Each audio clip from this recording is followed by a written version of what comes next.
इस बार महाशिवरात्रि खास योग में मनाई जा रही है। और चूंकि हर माह के कृष्ण पक्ष की चतुर्दशी तिथि को शिवरात्रि कहते हैं, लेकिन फाल्गुन मास की जो चतुर्दशी तिथि है उसको महाशिवरात्रि कहते हैं। इस दिन व्रत भी रखा जाता है। शास्त्रों की माने तो इस दिन शिव योग लगा हुआ है और भगवान शिव की पूजा करने से शुभ फल के प्राप्ति भी होंगे। तो आज महाशिवरात्रि के शुभ अवसर पर शिवलिंग पर अगर आप आंकड़े का पुष्प अर्पित करें तो ये सबसे ज़्यादा सर्वोत्तम माना जाएगा और माना जाता है इससे लंबी आयु का वरदान मिलता है। शिवलिंग पर अगर 1 लाख बेलपत्र अर्पित करें तो जिस चीज़ की भी कामना की जाएगी वो पूरी हो जाती है। और अगर गुड़हल का पुष्प अर्पित करें तो शत्रु विरोधियों का नाश हो जाता है। अब शिव जी की सबसे प्रिय जो पत्तियां हैं वो है बेलपत्र। अगर बेल का पुष्प भी अर्पित करें, याद रखिए बेल का पुष्प तो सुंदर और सुयोग्य जीवन साथी मिलता है। भगवान शिव को हर श्रृंगार के पुष्प अर्पित करने से घर में सुख शांति आती है। और भगवान शिव के जब भी आप पूजा करें तो नमः शिवाय का अनवरत जप करते रहिएगा। अगर आप घर में पूजा करते हैं तो पारद शिवलिंग सर्वोत्तम माना जाता है और इसका आप घर में स्थापना करवा सकते हैं। आमदनी के नए स्रोत बनते हैं, जीवन में कभी धन की कमी नहीं होगी। इस बार महाशिवरात्रि के दिन बहुत खास प्रयोग बन रहे हैं, तो चलिए जानते हैं विस्तार से। वैसे अगर मन की बहुत उलझने हैं, आपको लगे कि पितरदोष परेशान कर रहा है, तब शिवलिंग पर काला तिल डालकर जल में अर्पित करें, नमः शिवाय का जप करें तो आपको शांति मिलेगी और पितृदोष समाप्त हो जाएगा। नमः शिवाय का जप करते हुए शिवलिंग पर जल अर्पित करें तो आपका मन शांत रहेगा, आपके अंदर करुणा का भाव आएगा और विष का प्रभाव कम करने के लिए देवताओं ने उनके ऊपर जल भी डाला था। चीनी, महाशिवरात्रि पर शिवलिंग पर चीनी भी अर्पित की जाती है और चीनी अर्पित करना लाभदायक है। घर में कभी यश वैभव धन कीर्ति की कमी नहीं होती। अगर आपके पास चीनी ना हो तो कोई बात नहीं, गन्ने का रस भी अर्पित कर सकते हैं। केसर, लाल केसर से शिव जी का अभिषेक करने से जीवन में सौम्यता आती है, मांगलिक दोष समाप्त होता है। और कहा जाता है महाशिवरात्रि पर अगर अपने व्यापारिक दस्तावेजों पर केसर से तिलक करें तो सभी अड़चनें दूर होती हैं, काम धंधे की मंदी समाप्त हो जाती है। आप चाहें तो दूध में भी केसर डाल के शिवलिंग पर अभिषेक कर सकते हैं। इत्र, शिवलिंग पर इत्र छिड़कना बहुत ही शुभ माना गया है, क्योंकि इत्र का छिड़काव करने से मन शुद्ध होता है, तामसिक प्रवृत्तियों से मुक्ति मिलती है और इत्र छिड़कने से भक्तों को सद्बुद्धि भी आती है। और दही, शिवलिंग पर दही चढ़ाने से आप में परिपक्वता आती है और आप जीवन में स्थिर होते हैं। मान्यता है अगर भोले बाबा को नियमित रूप से दही से अभिषेक करें तो जीवन की सारी अड़चनें दूर हो जाती हैं, कठिनाइयां समाप्त हो जाती हैं।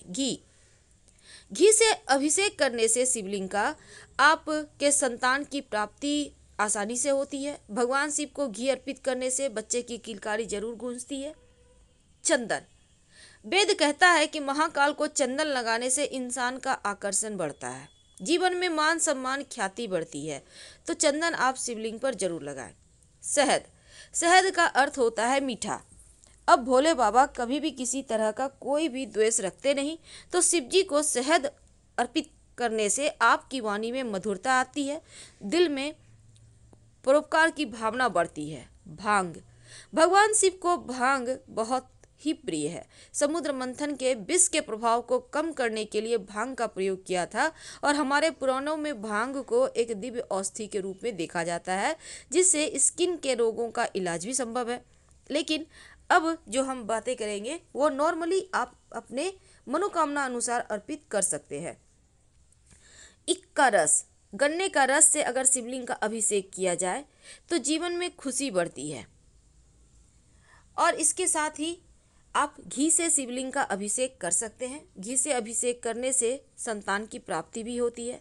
वैसे जब आप शिव जी की पूजा करेंगे तो तांबे का बर्तन आप इस्तेमाल कर सकते हैं। और इसके अलावे आप धतूरा का पुष्प और इस धतूरा का पुष्प अर्पित करने से क्या होता है ना, जीवन के हर शत्रु विरोधी शांत हो जाते हैं। पीपल का पत्ता अगर शिवलिंग पर अर्पित किया जाए तो स्वास्थ्य संबंधी परेशानी, मन से संबंधित परेशानी समाप्त हो जाती है। तो पीपल का पत्ता आप कैसे अर्पित करेंगे? 1 लोटा पानी में रात में शिवरात्रि के पहले एक बर्तन में आप पानी ले लें, 5 पीपल के पत्ते रख के, जो व्यक्ति बीमार है या जिनको बहुत टेंशन है, बहुत परेशानी है आप लोगों के घर के अंदर, सिराहने वो पानी रख कर सो जाए और शिवरात्रि के दिन शिवलिंग पर अर्पित कर दें। अगर शिवलिंग पर लौंग अर्पित करें शिवरात्रि के दिन तो राहु केतु संबंधी कोई भी परेशानी आपको परेशान नहीं करती और आप तमाम परेशानियों से मुक्त रहते हैं। अनार का दाना अर्पित करने से महादेव शीघ्र प्रसन्न होते हैं और शनिदेव के प्रकोप से भी बचाते हैं। जीवन में मान सम्मान बढ़ता है, नौकरी प्राप्ति में आसानी होती है। तो अनार के दाने निकाल के उससे अभिषेक करें तो खुशियां बढ़ेगी। अब बात करते हैं, चूँकि बेलपत्र शिव जी को बहुत ही प्रिय है, तो बिना बेलपत्र का तो पूजा ही अधूरा है। एक भी बेलपत्र आप अर्पित कर सकते हैं। वैसे 108 बेलपत्र अर्पित करने का विधान है, लेकिन जब आप एक बेलपत्र अर्पित करें तो पहले उस पर चंदन से राम लिखें, फिर अर्पित करें उल्टा करके, फिर उसको उठाइए, उसको शुद्ध कर ले, धो ले, फिर अर्पित कर दें। अगर आपके पास नहीं है तो हरा मूंग अर्पित करने से वाणी दोष समाप्त होता है, बुद्ध संबंधी परेशानी समाप्त हो जाती है। एक बात याद रखिए, जो भी अर्पित करें थोड़ा थोड़ा। और अगर आप गेंदे का पुष्प अर्पित करते हैं शिवलिंग पर तो जीवन में खुशियां बढ़ेगी, आनंद बढ़ेगा, कभी किसी चीज़ की कमी नहीं होगी, क्योंकि गेंदे का पुष्प अर्पित करने से जीवन हमें हर्षोल्लास बढ़ जाता है। और ये है सेवली, जिसको बंगला में कहा जाता है, वैसे इसको कहते हैं हर श्रृंगार। ये पुष्प लगभग सभी देवी देवताओं को अर्पित किया जाता है और अगर इससे आप शिव जी का अभिषेक करें तो जीवन में प्रेम बढ़ता है, प्रेम की प्राप्ति होती है। अपराजिता का पुष्प अर्पित करने से शत्रुओं पर आप विजय प्राप्त करते हैं, शत्रु विरोधी आपके दबे रहते हैं, यानी आपको कोई हरा नहीं सकता। अगर दुश्मन बहुत बढ़ गए हों तब शिवलिंग पर लाल गुड़हल के पुष्प अर्पित करें। शत्रु विरोधी चाहकर भी आपका बाल भी बांका नहीं कर पाएंगे। लाल गुड़हल का पुष्प शत्रुओं को शांत रखता है।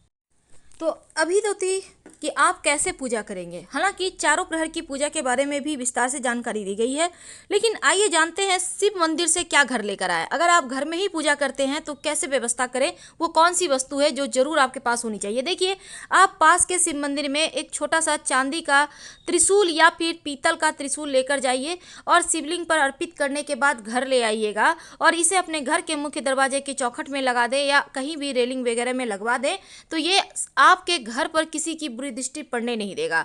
शिवलिंग पर जब आप जल दूध वगैरह अर्पित करें तो जो चरणामृत जिसको कहते हैं, नीर उसको कहते हैं, उसको ले आइए और सबको प्रसाद के रूप में खाइए। और इसके साथ ही शिवलिंग पर चढ़ा हुआ एक बेलपत्र ले आइएगा और उसको संभाल के रखिएगा। खुशियां आएंगी जीवन में। धन्यवाद।